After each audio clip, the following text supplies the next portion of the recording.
Birinci növbədə xəstəlik niyə əmələ gəlir? Burasına diqqət edin və kimlərdə əmələ gəlir?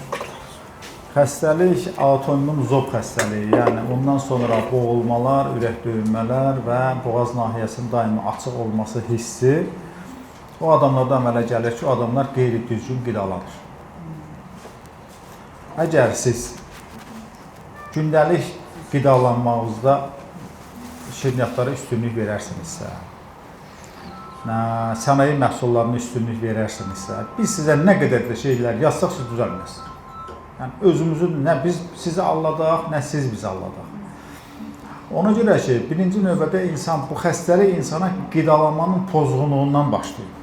Və buna görə də siz müalicə müddətində və müalicədən də sonra qidalanmağınızı mütləq düzəltməsəniz, bu xəstəlik sizdən heç vaxt getməz. Bu autoimmun bir xəstəlikdir. Autoimmun xəstəliklərdə birinci növbədə zərərli qidalardan bağırsaq mikroflorası pozulur. Və bağırsaq mikroflorasında bizim vücudumuza ziyan verən bir sıra kimyəvi maddələr, sonra zərərli maddələr, bunlar bizim bədənimizə daxil olur və bunlar hansı nahiyəni, belə deyərdim ki, vurursa, həmin nahiyədə ona uyğun xəstəliklər əmələ gəlir. Bugünkü gündə bu həddindən artıq çoxalır. İstər uşaqlarda birinci tip şəkər olsun, istər zob xəstəliyi olsun. Artıq autoimmun zob o qədər artıq ki, bizim demək olar içəri girən hər 3 xəstədən biri, bəlkə də elə deyil. Deyərdim ki, 3 xəstədən biri artıq zob xəstəsi. Özdəki autoimmun zob xəstəliyi. Yəni niyə? Çünki hər yerimizə bu gün bəhbəhlə şirniyyat mağazalar açılır, sonra səniləşmiş məhsullar bu günlər həddindən artıq çoxalıb. Elə birisi restoranlarda verilən yeməklər hamısı ev yeməkləridir. Xeyr, onların da hamısı, məsələn, mənim yanıma bir xəstə gəlmişdi, dedi ki, bütün restoranların əksəriyyətinə və dondurma sexlərinə mən kilosu 3 manat 60 qəpiyə yağ paylayıram.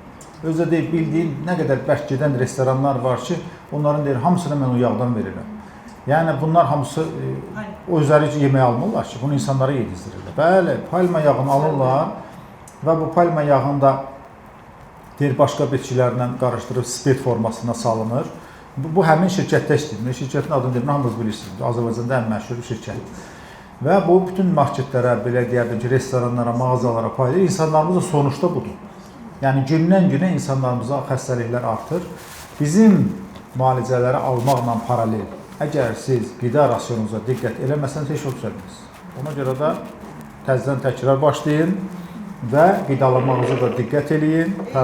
Pərvanə xanım da buradadır, diyetologumuz. Ondan da bir diyet alın. Sağlam qidalanma və salam.